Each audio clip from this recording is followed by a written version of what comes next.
Hi folks, in this video I'll be showing you how you can add a payment to an invoice. So assuming you run an auction already and it's closed and you've had bidders place bids on the auction, you can simply go into the auction. So I'm just going to go click on a closed auction and go to the list invoice page, and then I'm going to go into check the status and find an invoice that is unpaid. And then to open up the invoice, I'm going to click on the right hand side cogwheel and then click on edit. On the invoice itself, under the options menu, you'll have the add payment option in the middle, second from the top. Click on that and then you'll open up the add payment options. You can add a description of the payment to keep track of your records. You have different payment modes to choose from. You have cash, check, credit card, swipe credit card, or wire transfer. All of them function the same except for a credit card. You just put in the amount that has been paid to you and then click on add payment. But if you add a credit card payment, this is where it gets a little bit different. So the credit card information is only pulled from the account. So in this case, as you can see here, when I click on payment profile, no credit cards show up. That means that this customer does not have any credit cards on their account, and therefore you can't make a payment until one is added.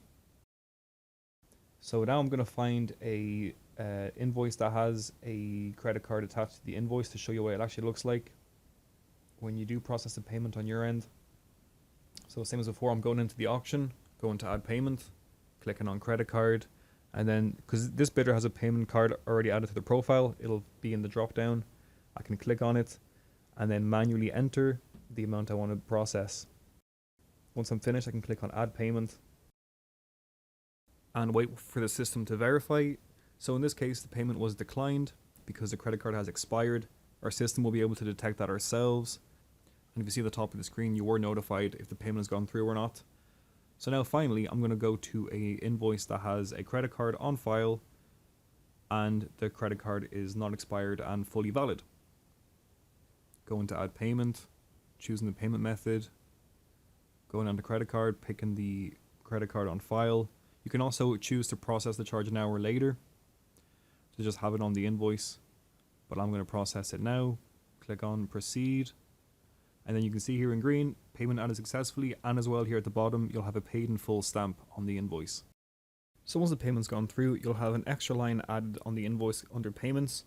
It'll show the credit card, the last 4 digits, and then it'll also show the time and user that has processed the payment.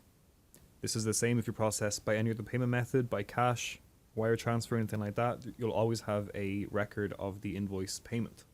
You can of course edit this payment. You can also refund it. And you can also remove it.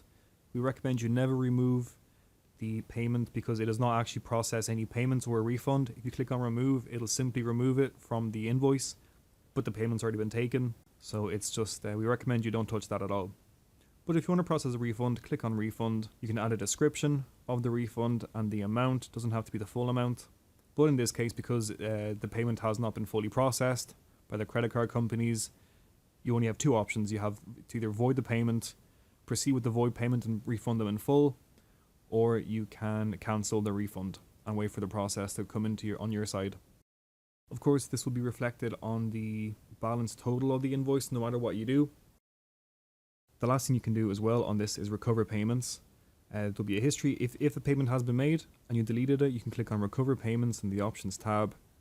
Click on recover for the payment that you want to recover. Click on OK. The payment will be then back on the invoice when you click on refresh. It'll show it there as well as the payment. So if you recover a payment, the payment will actually be processed as well. It's not just a... That's it for this video. Thanks for watching.